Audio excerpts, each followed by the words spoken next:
If this doesn't look appealing to you, you must be blind. This is just adding more flavour. Chicken with this amount of flavour and heat, now that should be legal. Let's get into it today.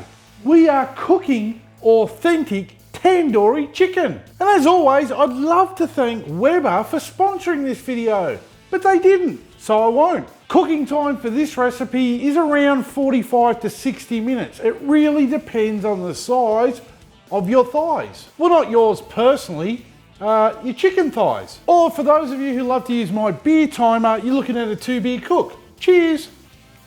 Subscribe, like, share, comment, it all helps. For this recipe, we're going to need some chicken thighs. And lucky for me, Mick out at Gippsland Premium Meats stocks chicken. Therefore, he always has thighs. Now, because we know Mick loves his job, it's best we glove up before we touch his chicken. Now, just selecting a sharp knife, we can remove the chicken from its tomb of plastic. Now, using a sharp knife, you're just going to make 3 diagonal slits across the chicken. And this is just going to give that marinade that we're about to make more surface area to come in contact with the flesh. For these smaller ones, I'm only going to put 3 slits in.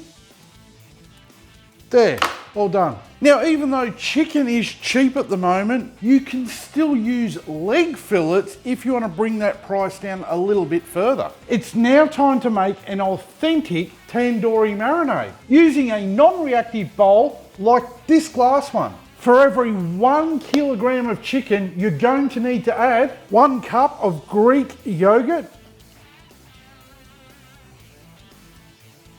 You get it all in there. 3 tablespoons of ginger and garlic paste, 2 teaspoons of garam masala, 2 teaspoons of red Kashmiri chili powder, 2 teaspoons of coriander powder, half a teaspoon of turmeric, 2 teaspoons of Kashmiri, I'm not going to pronounce this right, 2 teaspoons of Kashmiri methi, or it's dried fenugreek leaves, 2 tablespoons of lemon juice, 3 tablespoons of mustard oil, half a teaspoon of black pepper, and 1 teaspoon of kosher salt. And stir this up, and then taste it.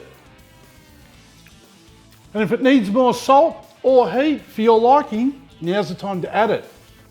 That's perfect. We can now add all the chicken thighs and mix them up, making sure they all get covered in the marinade. Then cover the bowl in cling wrap, and then we're going to pop this in the fridge overnight. Although if you do want to do it in the morning, at least allow the chicken to marinate for 6 hours and anywhere up to 48 hours. Today I'm using a 57 centimeter Weber kettle, and I'm going to be pairing it up with a kettle cone because I want to be cooking at temps of 240 degrees Celsius and above today. And how I'll do that is by 3/4 filling a chimney starter with briquettes, lighting up some fire lighters, and then putting the chimney on top. And now just dump the lit fuel into the kettle cone. I'll carefully put the grill back in place, and now put the lid on, opening all the vents, and we're going to give that grill 10 minutes to warm up. Tandoori chicken is traditionally cooked in a cylindrical clay oven called a tandoor. Once the grill has had time to warm up, we can get the chicken on the grill. Placing it around the outer edges of the grate, as this is where that high intense heat is being directed by that kettle cone. Put the lid back on and grab yourself a drink. If you didn't know, the Weber lid vent creates a hot spot. That's correct, that one right there. As the cold oxygen is sucked in through the bowl vents, through the hot fuel, up and around our food. It is then forced back out this lid vent. That's why I recommend turning the lid 1/3 of the way every 15 minutes during the cook. Did you know the internal temp for chicken needs to be reading a minimum of 74 degrees Celsius to be considered no death chicken? You do now.